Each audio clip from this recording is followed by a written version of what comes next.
Parang hindi kayo sigurado.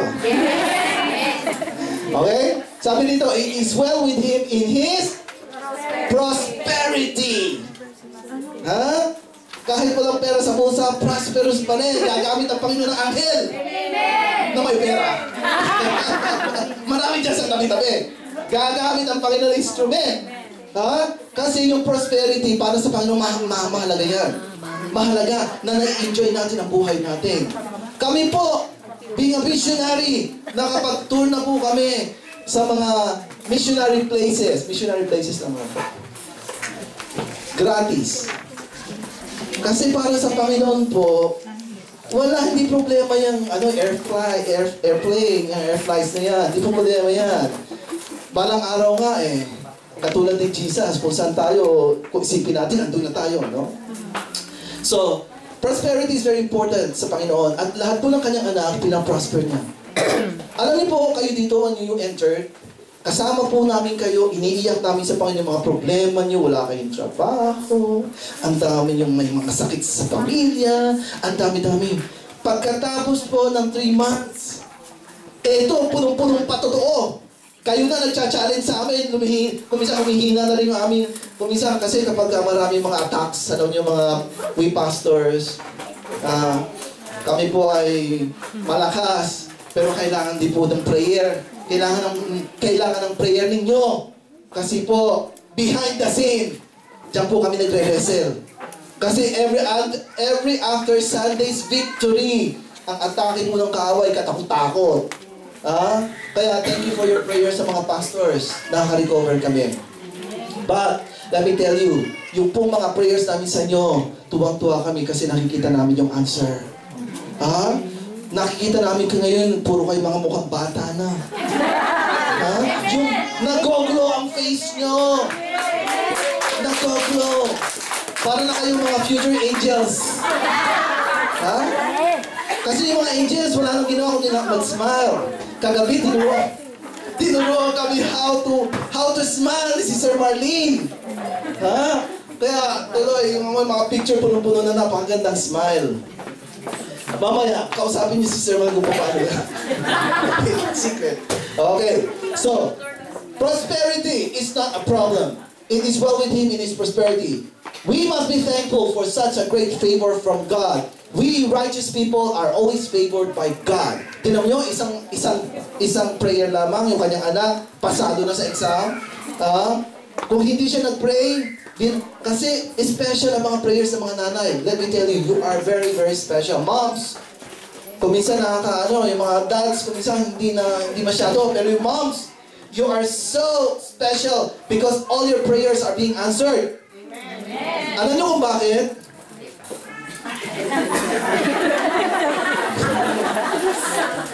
Mahusay kayo mag-articulate. Nasasabi niyo naman ang puso niyo. Nasasabi niyo. Yung mga lalaki, Lord, bless this. Amen. Just that. Tapos na. Hindi tuloy. Anong i-bless?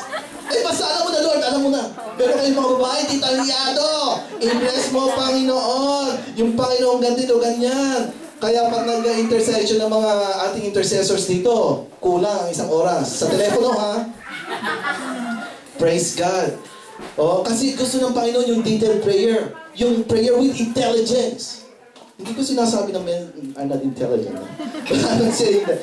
We have to call upon the Lord and really pour out every desire of our heart. The Lord says, delight yourself and I will give the desire of your heart. So, now, eto naman. So, approve ba sa inyo that you're favored by God? Righteous people? Amen. Amen. Without any doubt. Yung mga patutuon nyo rito, sabi ko nga, Sunday after Sunday, kapag absent ako, talagang titingin ako sa Facebook, kaya lang, medyo hihintayin ko pa hanggang Friday. Pwede bang marimedyohan yun? Baka pwedeng Monday, ando na. Kasi pagka wala ako dito, talagang nananabig ako, makita ko kagad yung mga patutuon nyo. Okay? But, anyway, you are favored by God. But, let me tell you this. This is the truth. Prosperity has its peril. Meron pong danger. Okay? Okay, pinaprosper tayo ng Panginoon, pero gusto kong maging aware kayo na once you are experiencing the prosperity, the favor of the Lord, it has peril. Okay, may danger daw. But it is a gift from heaven to be secured from its snares. Pero kahit po may mga danger, may perils po, secured pa rin tayo sa Panginoon. Righteous ones. Kahit po yumaman kayo at humble ang puso nyo, hindi po problema. Ang problema, bless na ng Panginoon. Ayan na. Kahit ka na. Dati, 700 lang, may 1,000 na. Yung ibang 1,500 pa. Aba, wala nang kilala. Wala na. Yung dating napaka-humble na kapatid, ipag-pray mo ako, hindi ko na ang prayer mo. Magpa-pray ka sa akin.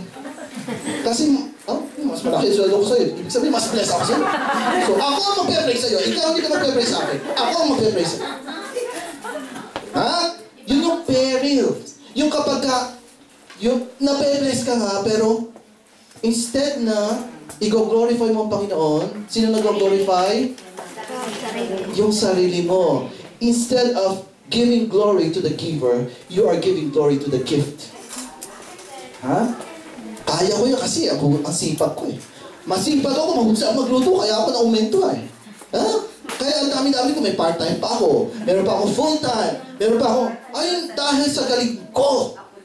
Talagang, nalilimutan na favor from the Lord. Diba? So, yan yung peril. Okay? Sundan natin.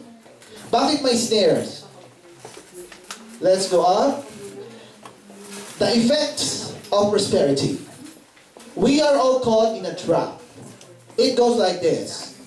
Our religion promotes the good character, qualities of hard work, thriftiness, honesty. Hard work, thriftiness, and honesty usually mean that a man gets ahead. Okay?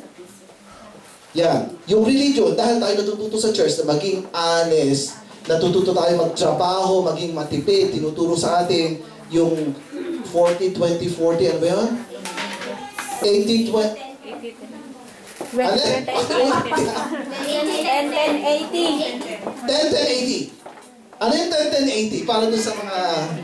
Okay? Yun daw pong 10% sa Panginoon, yung 10% sa savings, at yung 80, ayan, yan ang gagamitin nyo para sa mga needs. Ayun, 10-10-80 po ang tawag dyan.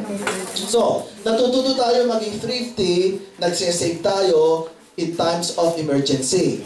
Nagtututo tayo magbigay sa Panginoon ng 10% kasi ang Panginoon ang ating kapartner sa ating mga trabaho. Siya ang source of wisdom, favor, blessings. What is 10%? Yun ay parang tip lang. Pero we recognize that God is our partner in the ministry. So we give our 10% to God. So, and because of that, we get ahead. Naipopromote tayo, umaasenso ang buhay natin. Alam niyo po ba yan, Switzerland, yan po ay pinaka-pobreng bansa sa Europa. Pero nung mag-umpisa po na gamitin ang salita ng Diyos as a foundation of their constitution, pinakamayaman na pong bansa sa Europa. Kasi po, ito pong sikreto. Gusto niyo yumaman? Follow every single steps here. And that's the result. Pero, getting ahead involves making money. Making money implies success and luxury. So, naging mayaman, nagiging maunlad, nagkakaroon kayo ng lahat ng mga hinihiling nyo sa puso nyo dahil mabait kayo, righteous kayo, ibinibigay ng Panginoon. So, yung mga walang bahay, nagkakabahay, yung mga walang lupa, nagkakalupa, yung mga anak na ang walang ganang mag-aral, nagiging scholar, favor niya ng Panginoon dahil righteous. Pero, nangyayari nga, this success and luxury, pakitaas po. But success and love of luxury can be a snare between the man and God. Okay? Kaya po, alam niyo po, madali daw sa camel na pumasok sa butas ng karayom kaysa sa mayaman na pumasok saan? Sa kaharian ng Panginoon. Bakit po? Dahil nga po dito sa danger, the peril of wealth, success in life. Okay? Kasi ipinagpapalit na natin yung ating reputasyon, ipinagpapalit na natin yung ating relasyon sa Panginoon sa mga bagay-bagay na nakakapagtaas ng ating ego, ng ating pride.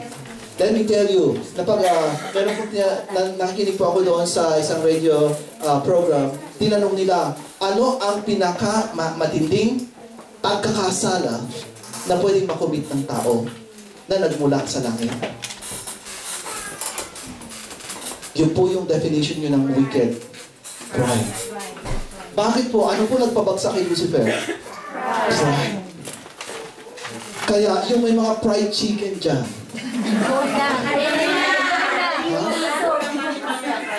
O share, kanta. Meron ako dito, Pastor. Isang drumstick. Okay.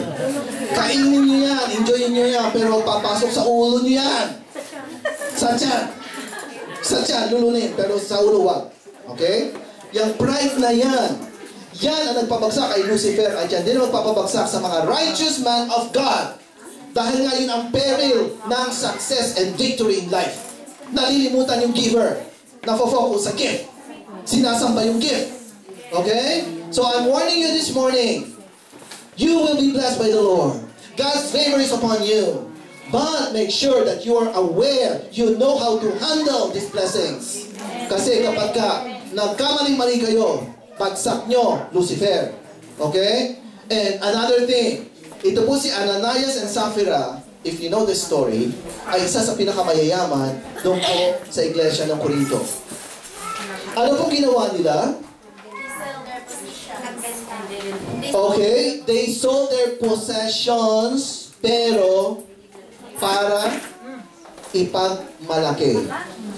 Sinasabi sa lahat na lahat ng aming pinagbilan, ibinigay namin sa iglesia. Glory to me! Alam niyo, kahit po mga kabutihan at ang motibo po niyo ay pride, hindi rin po katanggap-tanggap at kalugod-lugod sa Panginoon. Kahit po ibigay niyo lahat ng kayamanan niyo, parang, eto, itapon mo sa mukha ng Panginoon. Eto, para ako makilala, hindi po tanggap ang mga bagay na yan. Ano po nangyari kay Ananias and Sapphira? Namatay. They die.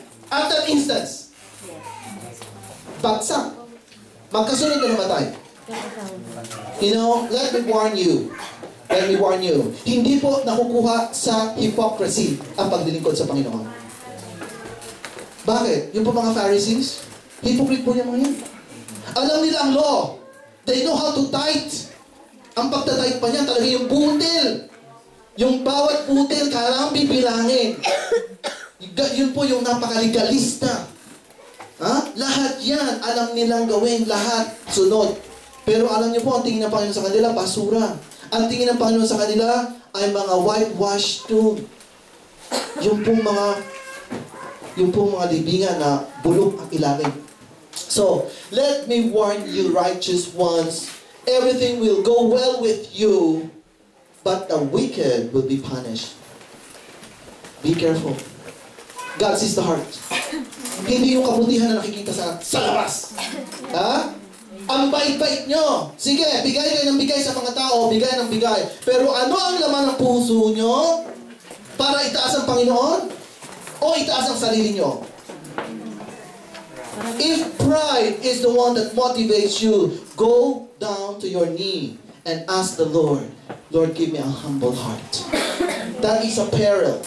Okay? This means that you and I are put in a dangerous position. We are successful people. We are reasonably well off. We are tempted to love our luxuries more than our Lord. Love of money is a root of all kinds of evil.